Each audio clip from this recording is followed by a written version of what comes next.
Good afternoon, Sage Creek Bobcats. Welcome to Sagepol, your destination for rational commentary on relevant news. My name is Jake Nipper. And my name is Darius Rahmanian. Sagepol is intended to act as a fair platform for discussing political, economic, and social issues through a lens of logic and respect. So, today we'll be taking a look at the political compass test. For those of you who do not know what the political compass test is, it's basically an indicator of where you tend to stand on both social and economic issues.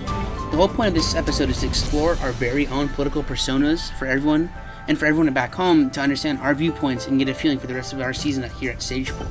So, it's not a really solid, steadfast definition of what you believe in. It's more of just a generalization. So, you may be able to have opinions on both sides of a spectrum, say authoritarian versus libertarianism.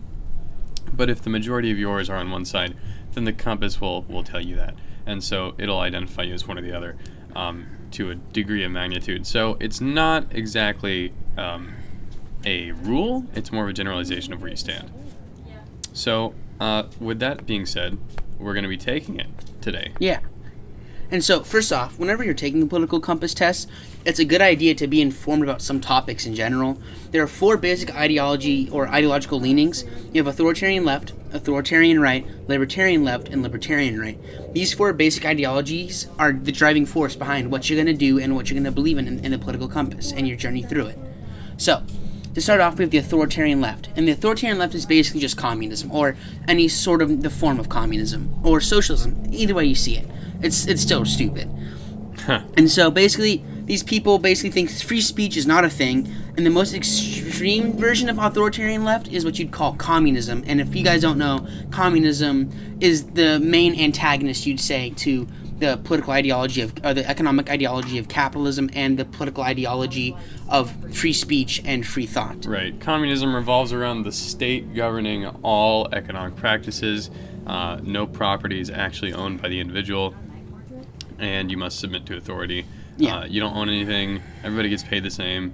It's not exactly what Western society smiles upon. And if you guys want a really solid example of modern day socialist, utopias, like people like to call them, you have the entirety of Scandinavia, you have Denmark, Norway, Sweden, and yeah, basically they're trash. They're literal trash tier countries that have absolutely no political clout whatsoever. They just sit there and they do their little 90% taxes everywhere. And that is an opinion, but whatever. Yeah, of course, it's an opinion. Yeah. Of course, you're gonna have differing. Our next one is the libertarian left, and they're your average hippy dippy save the trees kind of guys. Basically, these are the dudes and dudettes who like to smoke the dank ganja for recreational use, in them parentheses or quotations, however you see it. And honestly, seems like some of their things are getting passed in more left states like California, Colorado, the West Coast of the United States. It's not to say that their economic policy is somewhat even weirder than chugging their gallons of raw dirt and kombucha juice.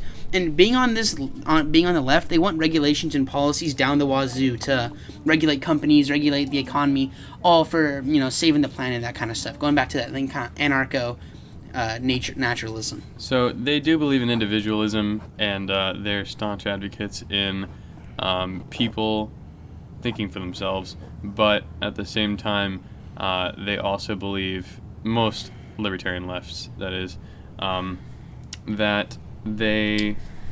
Where am I going with this? Train of thought lost. Hold on. They also believe in redistribution of wealth, left economic policies where the rich should be highly taxed to benefit the poor. They believe in welfare, these kind of things. So that's where they stand on these kind of things. Authoritarian right covers a couple different political and economic systems, which are including, but not limited to, fascism, free enterprise capitalism, regulated capitalism, and most republics you'll find in the free world today. Hard authoritarianism with a small right bias, aka near the center from the right, will give you kind of textbook fascism. They're not heavy on the right economic policy, but they're extremely authoritarian.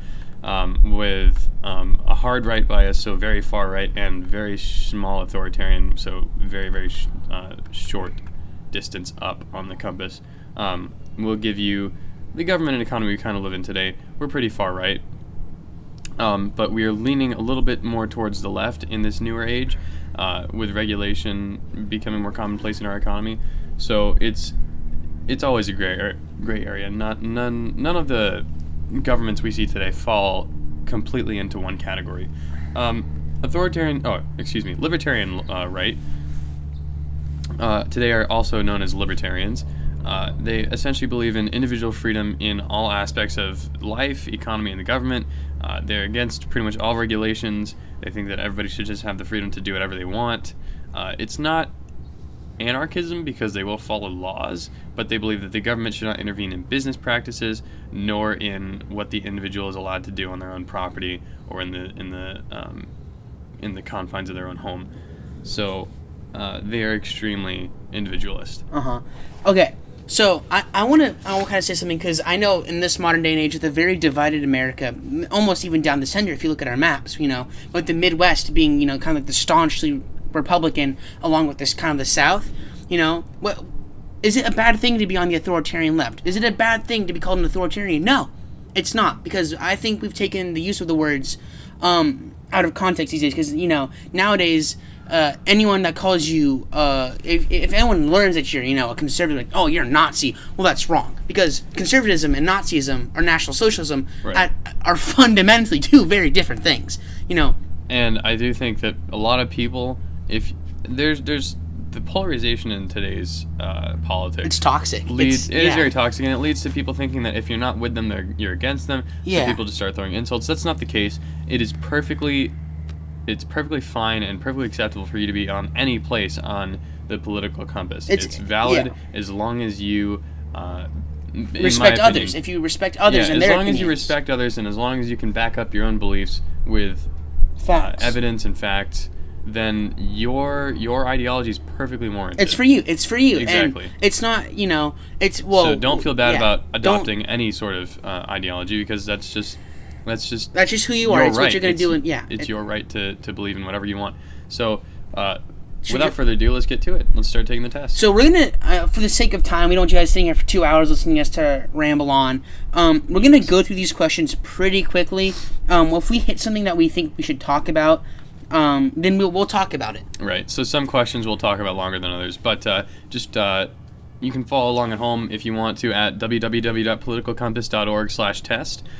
It's about 70 questions, and they fall under 6 pages. Each page is a different category. So it will, at the end of the test, spit out a score and a place of you on your compass on a graph. And so if you'd like to follow along, go ahead and get on the website now, and we're going to start. So, if economic globalization is inevitable, it should primarily serve humanity rather than the interests of transnational corporations. I'm going to have to say, I agree. This is a pretty interesting first question. And, I definitely I agree with that as well. You want to explain, Darius?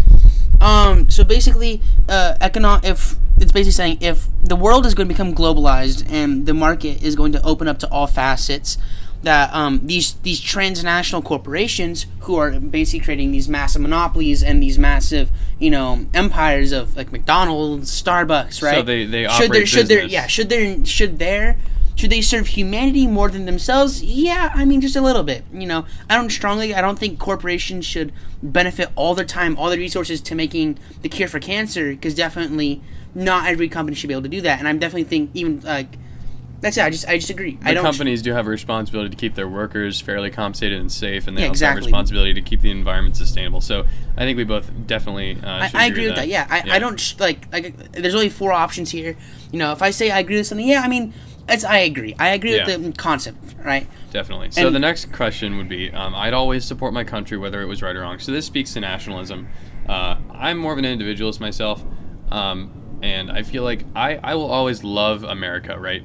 I think this country is one of the best in the world, and I'm very proud to be a citizen of this country. But if my country's doing something that I find wrong, I would not support it. I would aim to change and fix it so that I can continue to be proud of my own heritage and my own country. I would not support the wrongdoings. I would support the idea that we can get better. Yeah. So I guess I would support my country, but not support it doing wrong things. So I'm going to have to disagree with that. I'm going to have to respectfully disagree with you disagreeing. Yeah. So, I mean, I honestly kind of believe in the fact that, I do support my country sometimes, even if we're seen as wrong. Because in the world, it's not just, you make a mistake, a nation makes a mistake, and, it's all fine and dandy. Sometimes we're going to have to make choices. And as American citizens, if we refuse to fight, if we refuse to listen, then we're going to have a lot of trouble in our hands. So I'm going to have to agree with that. And that, I would support my country if it was right or wrong. But I wouldn't go as far as to lay down my entire individuality to do so. Right. So you wouldn't strongly disagree, but you just disagree. Or agree. I wouldn't strongly agree. I just agree. Yeah, so next one. That's fine. No one chooses his or her country of birth, so it's foolish to be proud of it. I strongly disagree with this statement. I would tend to disagree. I think if there's one thing everyone in the world loves, it's representing their nation. It's saying, this is who we are. We are proud of it. Right. It doesn't matter if you're born in Guatemala. It doesn't matter if you're born in the United States. You're born in Sweden. Born in Mexico. Right. It's the fact that when you're born there, these are the people, the community, your culture that you're living with, and there's nothing ashamed with being born that way. Right. There's no. I mean, sure, you don't choose to be born in this country, but if there are good things that you appreciate about our country and our culture and our way of life, why not be proud of it? It's not foolish. It's just something that humans will tend to do. If you're proud of the school that you went to and graduated from, if you are proud of, certain physical characteristics that you were born with, there's nothing wrong with that. That's just being proud of a good thing. So I would disagree. I wouldn't strongly disagree, but I would disagree. Our next question is kind of a joke here. Our race has many superior qualities compared to others. Just hit that strongly disagree button, guys. Let's go strongly disagree. Yeah. This is literally just. We're not going to talk about this. This is just a dumb question in general. This is racism. I think we can all agree that it's eugenics. It's racism. Yeah. It's the kind of stuff you really don't want to. If at home, if you really do believe this, we're not going to tell you not to believe in it. You have every right to believe it, but personally, me and Darius both. We just agree. I strongly disagree with the fact that just because I have less melanin in my skin, or however the dumb genetics is that I don't think I'm more superior than the next dude unless whatever. Yeah, exactly. Whatever. Okay, we're good. So the next question is, the enemy of my enemy is my friend. I'd strongly agree with that one. I think honestly, if you're in a situation where it requires you to be an ally with someone and you don't like this person, who are you going to ally with? The enemy of that person. Yeah. And this concept has been demonstrated very frequently in recent history. World War II, we were strong allies with the USSR, who is probably the one country that ever has been formed that is most fundamentally against our own ideals. And we were allied with them because we had a common enemy to fight against. And as soon as we were done fighting, obviously the Cold War happened, and we definitely were not friends after that. But for the time being, the enemy of our enemy was our friend, and that was just necessity. So it's practicality. I would agree with that as well. Mm-hmm. Next question. Military action that defies international law is sometimes justified. I'd strongly agree with this, because international law is not sometimes the best law for a nation. Right, and laws are created by man, and sometimes us as a country, our interests should pretty much always come before everybody else's, just because that's the way the world works. Exactly. And so if you're going to have to look out for yourself, sometimes you're going to have to break the law that other people have set for you. Yeah, and we're not trying to say, if your mom tells you, in a situation, don't have a cookie, that cookie's going to make me feel better. Don't do that. We're not telling you to break the law. We're just saying in general. This is on a much larger scale. It's a macro. Indeed. Yeah. And so if, just I would take this concept and not really extrapolate with it, but take it into consideration. Yeah. So I would agree. Our next question is: there is now keyword worrying fusion of information entertainment. I just agree with this one because there's always been really a fusion of entertainment and information when it comes down to it, but now specifically, I personally do fear that it's getting a little bit crazy when it comes down to what's right, what's wrong, what's on your Snapchat homepage, what's on your Instagram. How do you know if this is correct, right? Right. And how do you know? How can you tell? Is this a meme? Is this entertainment? Is this supposed to be funny? Is this a joke? We don't know. And I think it's becoming much. Let me finish. Sure. Sorry. I think I should restate this. It's much easier now for it to be portrayed that way than it was before. Much easier or much more distributable to an audience that could easily get those clicks in. That's valid, but I would strongly disagree with this. I think that there has always been and will always be a fusion of entertainment and information. That is how people throughout history and in politics and in general have convinced others of their own belief systems, is that they fuse entertainment and information. If you look back in Shakespearean plays, there's politics written all throughout a lot of these things, and it's literature, any sort of entertainment has always been politically influenced and filled with information that is designed to sway someone. So I would definitely disagree. It's always been that way. It's not just now. So like I said before, I slightly agree with the fact that I think now it's way more distributable to the public rather than, like you said, the Shakespearean plays. We know back in ye old England, not everyone could understand what was going on in the play. Not everyone had the intellect to understand it. That's fair. Yeah. So I just think now, the general dumbness level of people has raised along with the general smartness level, you could say. That now people are like, oh man, I like Instagram, and watch a funny video and then think Donald Trump is doing this, but it could be completely wrong. Just an example. Right. No, yeah, that's definitely valid. So I can understand where you're coming from. I think it's just we're looking at two different facets of the question. Yeah. But next page. Slap that next page button. Yep, guys. Slap the next page button. So people are ultimately more divided by class than by nationality. I'd slightly agree with this one because nowadays it's not like 1914 World War I Europe where nationalism was an extremely powerful factor in the way people saw their own selves and their nation, where that was over 100 years ago now, that people would rather lay down their lives for the Empire of Germany or the Empire of Great Britain than by the social class. It wasn't to them back then. This whole progressive working class movement wasn't a thing. Nationality was more unified. It was more unifying than a working class. So right. I'd slightly agree with this one. I would strongly agree. Uh-huh. I think people are very much more divided by class and nationality. I feel like, especially the U.S. is a perfect example of this. Everybody here comes from different backgrounds, and we have the most diverse population in the entire world, no question. And nothing separates the population more than economic class and social class. And you look at someone who's in the top 1%, you look at someone that's on welfare and poverty, has 6 kids, and can barely sustain their family. There is a huge difference in their lifestyles and their belief systems.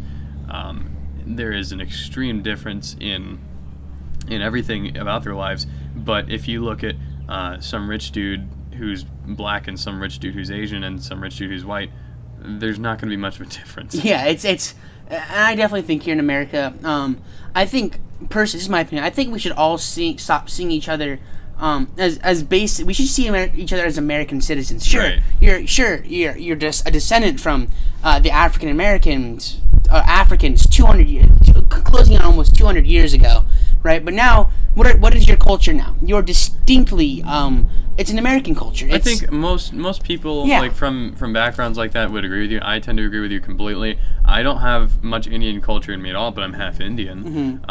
But I identify completely. Of course, you identify with your homeland culture, as you would call it. You identify with the fact that you recognize that I am from my ancestry is from a different place, and you can respect both. But right now, what is your culture? You go on Instagram, you go to Starbucks, you eat your burgers, you play your video games, right? So it's distinct. And it definitely so yeah, I agree with that. Our next question is, controlling inflation is more important than controlling unemployment. I'm gonna have to strongly agree with that one. I think if everyone has jobs but they're getting paid null because their inflation is massive, then there's no reason to be paying these people because they're not going to get food anyway. They're just working and getting jobs for absolutely no reason. And that's why, another reason why communism is not a very good idea, because if everyone has a job, but you have no way to sustain all these people working a job, how are you going to feed them? They're just going to die. They're going to starve. Yeah, if your money's worthless, but you're still making money, that means nothing. It means nothing. You're just adding the problem. Yeah. So it's one of those things where either everybody's screwed or some people are screwed and most people are fine. Everybody's screwed if inflation is controlled, or if unemployment is controlled, but inflation is left unchecked, and then everybody's currency is worthless. Yeah.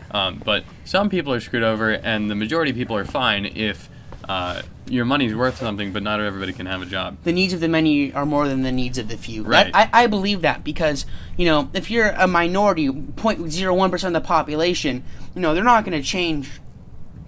They're not going to change our entire economic system just because you're like, oh, actually, like I should have this instead of this. Well, they're not going to change it. There's no way they're changing that. It's America, Yeah, so I agree. You would strongly agree. I strongly agree with that. That's cool. Yeah. I think we both agree on the concept. Next question would be, because corporations cannot be trusted to voluntarily protect the environment, they require regulation. I agree with that one. I think we just get past this one. We just get past this one real quick. Yeah, I agree. We both agree. Yeah. This is just a logical question. Like, you've seen what things like the fashion industry have been doing to third world countries like India. There's more birth defects than ever because of the chromium in the water, etc. And all this has been caused by manufacturing companies that have outsourced their labor and their production to third world countries with less regulation. So I would tend to definitely agree with this. I just regularly agree with this. I would say I don't have that strong of an opinion on it. And so, what about the next question, Darius? From each according to his ability to each according to his need is a fundamentally good idea. This is slap communism. that strongly disagree button. So I'm not a commie. I'm not filthy. I don't kill people just for fun because my state. No, I hate this. So if you're a communist, you might tend to agree with this. Neither of us are communists, and we don't really believe in centrally planned economies. So I would tend to disagree with this. I strongly disagree with this one, boys. Because the problem that I find with this idea is that if everybody gets the same kind of things, there's no room for wants. It's only needs. Yeah. And that doesn't really give me an incentive to work hard. So if everybody is being given things according to their needs and not their wants, no wants are ever fulfilled at all, they have no incentive to work harder. Therefore, there's going to be less things to go around because people are working less, and then there will be even less needs given to people. So it just slowly deteriorates until nobody's working hard because there's no reason to work hard because there's nothing to gain. Sure, you can write this down on paper and say, look at my idea I just made, guys. Look, Europe, it's my specter of communism. Right? You can write as many words you want as paper, but can you put this into action and have a sustainable nation? Right. Answers, no. The USSR fell. Venezuela is falling. North Korea is going to be about bombed out of existence. The only reason in a couple North years. Korea still exists is because we decided not to wipe them off. Zero freedom, and we haven't wiped them off the face of the earth yet with the push of a button. Anyways, so I think you can probably tell that neither of us are big supporters of communism. Yeah. But next question would be, it's a sad reflection on our society that something as basic as drinking water is now a bottled, branded consumer product. I strongly disagree with this because me too. If you're out in the wild, right? What's more of a luxury? Having a stream like a couple miles off, or having literally a bottle of water right in your hand? Right. Not only does it cost money to produce, and even though it's such a minimal cost, it's still a cost. And there's billions upon trillions upon gagillions of water bottles out there, right? So there's definitely a cost. There's definitely a little bit of, if you're going to pay $1 for a water bottle, it's not a big deal. Well, the thing is, there's different factors that make water bottles and bottled water in general a commodity that's worth paying for to a lot of people. Number one, you get the convenience factor. You get clean, fresh water wherever you want. Number two, bottled water tends to be of a higher quality than tap water, which makes it something that consumers may value. And if someone values that enough to pay for it, then they should be able to pay for it, and they have every right to buy something like that. Yeah. It's a luxury item, and luxury items, there's nothing wrong with a luxury item. It's just something that you have. It's called capitalism. It's called having products. If there is a demand, if there's a demand for a product, there should be a supply, and a business person will take advantage of that. And that's not evil. That's just two humans collaborating to satisfy the needs of the other. Like, I'm pretty sure you guys drink Fiji water, whatever your hippie clean water is. Carlsbad alkaline water. Oh yeah, that's something just natural. People pay for that. They're like, oh my. Yeah. They're like, you know why they pay for it? Because it tastes better than their tap water, and because it's convenient and it's a large also, bottle. it's got them crystals. Oh yeah. Yeah, and so there's alkaline properties, so it's basic and it's better for your health, etc., etc. There are reasons to buy these things, and it's not. I think someone who claims it's a sad reflection on our society is just taking everything out of context. So, next question. Land should not be a commodity to be bought and sold. Slap that strongly disagree button. Same. Yeah, it's like, okay, so if you have a plot of land, right, and you bought this land, you have every right to improve it, to add whatever you want. It's literally your right to own property, right? And if like, I think Jake's has told me about this before. If you have like if it's a communion or like a communion of properties, what's stopping a dude to come taking a big fat crap on your lawn? Exactly. And being, sorry, it's communal property. And it's not like you don't own it, so I can do whatever the hell I want with it. Like, that's not fair. If you don't want someone to take a dump in your lawn, then you're gonna have to own that property, and you're gonna have the rights to it. Yeah. So, like, when you get those darn kids off your lawn with your gosh darn 12-gauge shotgun, you have every right to do that because they're literally trespassing on land you are paying for. And if you don't own that property, then you have no control over what others do on your property, which just compromises your own security. So we definitely both strongly disagree on this one. Next question, Darius. It is regrettable that many personal fortunes are made by people who simply manipulate money and contribute nothing to society. I strongly disagree with this, actually. I think that if you're able to exploit this supposed fascist patriarchal America, then go ahead, exploit it. Go get a job, or go get a job that allows you to make a profit. Right. And when you've made a profit, that's a skill in itself. You're supposed to help yourself. You're not supposed to help the state or help the nation all the time. Because, wait, why are you making money? Are you making money to give to charity? Not to mention the fact that people who quote-unquote manipulate money pay a lot of taxes. It's called capital gains off of stock profits. Yeah. You're paying taxes, and you're funding the government. You're funding our society. Yeah. So, they are contributing very, very much in a way. It's not that they're contributing a service, but they are contributing tax money, and that's all any citizen has an obligation to do, pretty much, is to just follow the law and pay taxes. And if they figured out a way to make money without quote-unquote contributing to society, that is fine. That is just part of our system. So I would disagree. I wouldn't strongly disagree, but I would disagree. So is protectionism necessary in trade? I agree with this a little bit, yeah, because sometimes you need to protect what you're making. You need to kind of just a tad bit regulate what's going on with companies so that you don't get these massive predator multinationals that stomp out your own. Yeah, and not only that, they start economies. Commies. No economies, but here, like the thing about multinational corporations is that they can come into a country and just destroy that country's economy and make it impossible for small business owners to survive because they offer a product much cheaper because they've got so much more reach and resources to do so. So sometimes protectionism is necessary, especially if you're a smaller country and you need to start becoming independent. You don't want to sell all of your you don't want to give all your money away to some corporation that's going to take it away from your own country. Your income will just start leaving the country. So anyways, I think protectionism is sometimes necessary in trade, and that's okay. Next question. The only social responsibility of a company should be to deliver a profit to its shareholders. Disagree.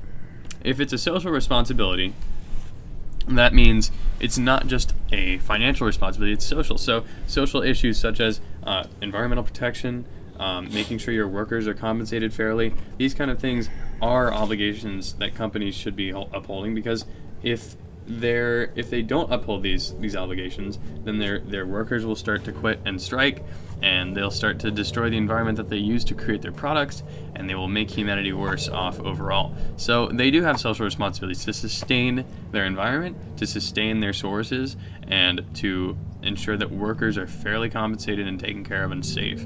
If those things aren't met, lots of problems arise. Not only with society, but with workers and with legal ramifications. So they have more social responsibilities with that.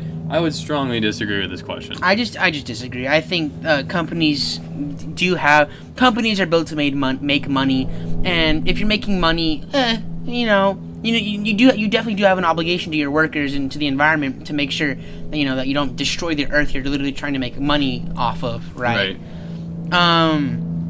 Our next question is... The rich are too highly taxed. Slap that strongly disagree button for me, because if I'm going to school for literally like a quarter of my life, and I get a job that gives me a fat amount of cash, and I start becoming rich or become upper middle class, I kind of don't want those fat taxes taking away my money I'm making. So that means you would agree with this, that the rich are too highly taxed. Yeah, sorry about that. Yeah, so I would agree. I wouldn't strongly agree, but I would definitely agree. Like, the top tax bracket is around 40%. That's a little ridiculous for a capitalist country. So, I mean, I feel like if someone works that hard for their income, they should be able to enjoy their own success.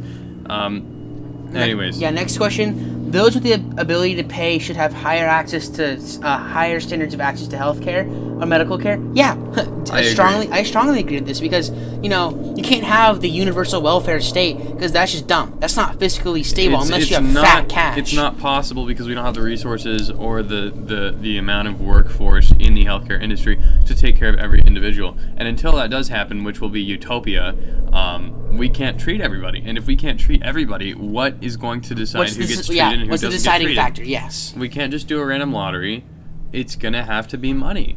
If the service goes to the highest bidder, and that's sad, but that's necessary. Yeah, it's I hate being the bad guy when it comes down to it. Like whenever you watch those sob story videos of people like Donald Trump is taking away my medical care, right? And you're like, oh man, I feel really bad for you, but at the same time, it's hard to sustain. Not everyone can have it, dude. I'm sorry. It's like if you look at Canada, people die from heart attacks and strokes and other chronic conditions from the wait list. They have to wait to go see a physician, and it's ridiculous. It's not fair to them. If they have the ability to pay for their medical care, they should be able to get that medical care when they need it. So until we do reach a point where we have the workforce in then it's just right now fiscally not stable. It's not stable for the world to even have this. Indeed. Yeah. So next question is government should penalize businesses that mislead the public. I agree with this because if I'm going to go to Subway and I ask for a cookie and they give me a sandwich, why are you doing that? I literally told you're advertising me a sandwich and you're giving me a cookie. That's not what I bought. If they tell you, say, they're sustainably sourcing their products and then it turns out that they've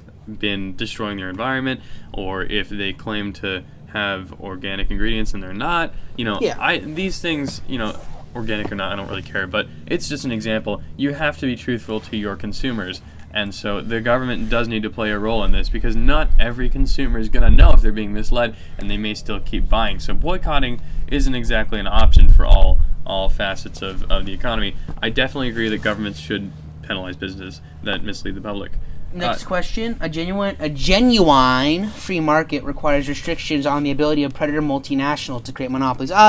So I slightly disagree with this. I mean, I agree with many points, but at the same time, I do believe it's the stimulation of these gigantic McDonald's and Starbucks and all these gigantic, companies to stimulate the world economy, and without them kind of having a hold on the market, right? Which at the same time does not stimulate free enterprise or the whole idea, then there wouldn't, be everyday products for you and me, and it would make it much more difficult in our daily lives to not have these commodities provided by these gigantic multinationals. Well, I think I agree with this question that a free market requires restrictions on the ability of predator multinationals to create monopolies because if monopolies do form, it takes the two key ingredients that keep a genuine free market floating and above water, and it takes them away and makes the entire economy sink.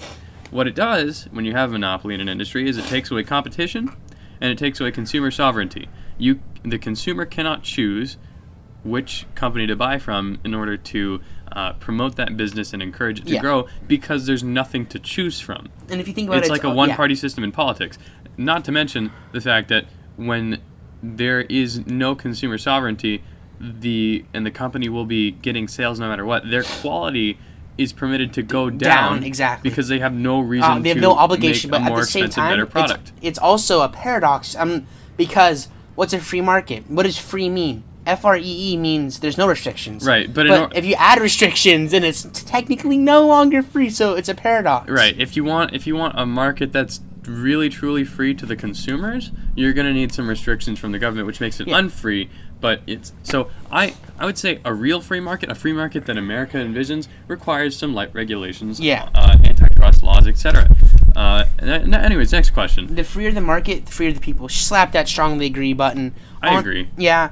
Honestly, if I want my burgers, if I want my sodas, if I want my 64-ounce freaking gallons of beer, I mean, why not? It's a free market, dude. It's like, if this is your money, you are literally earning to make, and you're literally earning to spend on, so why have restrictions on things you like? Right. That's dumb. That's just like... I think it implies, that you would disagree with the other question, the question before, if you agree with this one. I know, but at the same time, like I said, free market, my dude, free market, I'm a proponent of.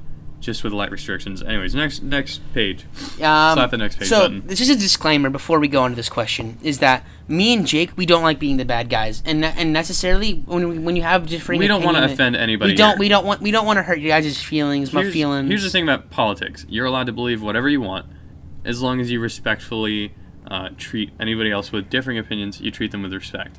We would like to share our own belief systems with you, respectfully, and we ask that you would give us that same courtesy and respect, and just live and let live. If you disagree with us, that is perfectly fine. We don't want to get reported.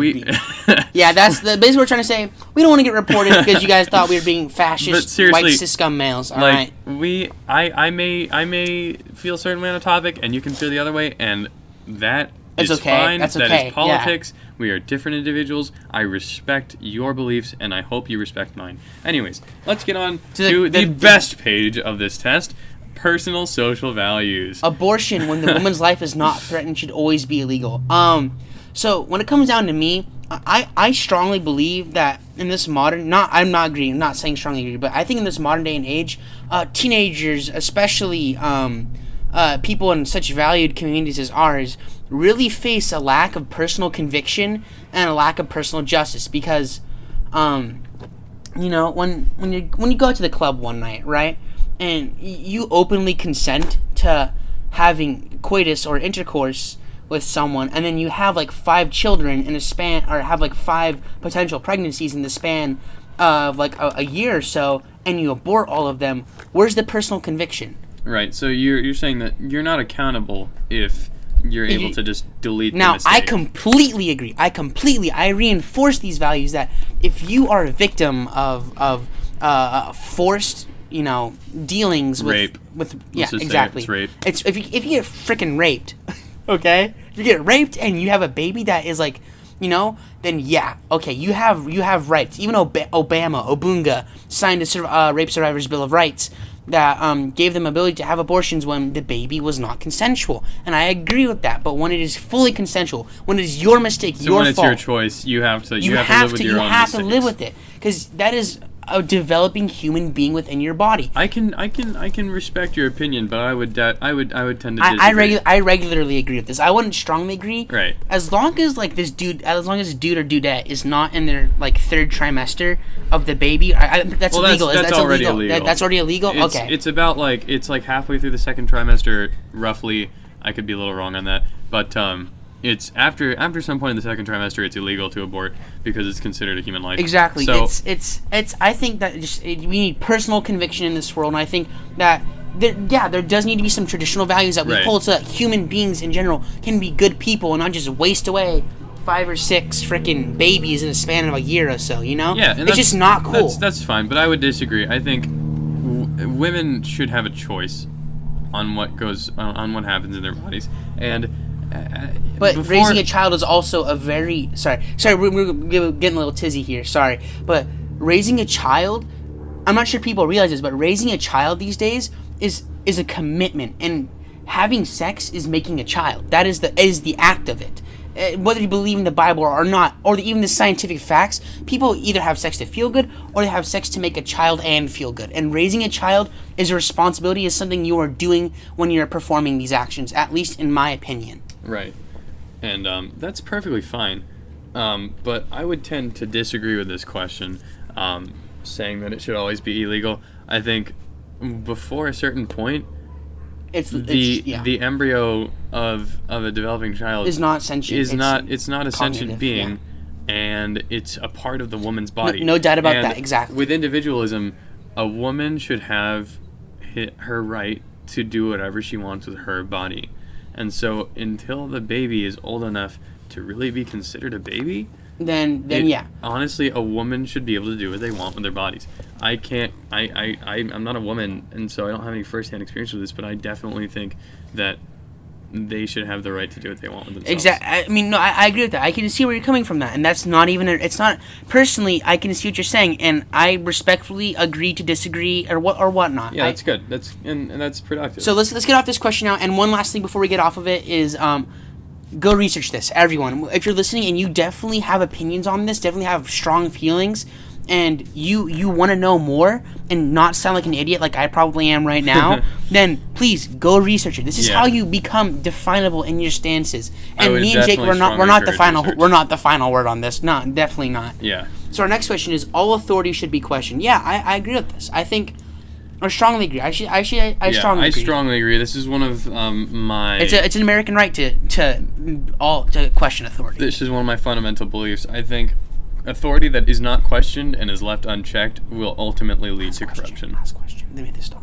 So, I think without questioning and checking authority, you are ultimately handicapping yourself and your society. You're submitting yourself to the wills of the state, because ultimately authority is just a group of people, and if that group of people is controlling you, you need to make sure that they represent your own beliefs and your own wants and needs. So if you don't question them, they're just going to do whatever's best for them, and then that may not be what's best for you. Yeah. So and when it comes down to it, people tend to believe, oh, hey, my country's doing the best for me or whatnot. Well, sometimes how do you know? It doesn't. It's not going to do everything for you want all the time. And I think, yeah, definitely. I question authority all the time. If you guys know me personally, I think it's a given right. For humans, it's a human right. I do it all the time. I definitely do think authority is not the final word. I think you are the final word. Right. But when it comes to following rules set by man, as you'd say, yeah, no, I like to follow rules. I think even though authority should be questioned, I think when I find a rule justifiable by my own logic,